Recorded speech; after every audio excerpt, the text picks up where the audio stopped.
obstacles et pièges. Lorsque l'on ne peut pas utiliser le placebo, car d'autres médicaments efficaces existent déjà, la comparaison doit se faire avec le meilleur traitement disponible.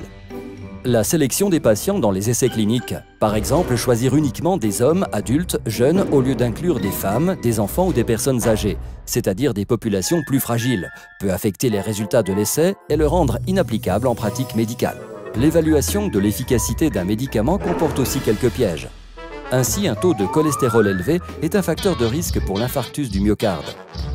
Mais un traitement réduisant le taux de cholestérol ne peut être considéré efficace dans la prévention de l'infarctus du myocarde que s'il en diminue la mortalité. Autrement dit, l'efficacité doit être démontrée sur la base de mesures significatives pour le patient et sa qualité de vie. Enfin, il peut exister des défauts dans l'architecture même de l'essai clinique. En effet, l'objectif ne devrait pas se limiter à déterminer si un nouveau traitement est ou non inférieur au traitement déjà disponible.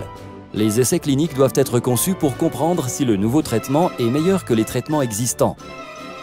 Ce qui intéresse les patients est un médicament plus efficace, pas seulement équivalent ou non inférieur aux traitements disponibles dans le commerce.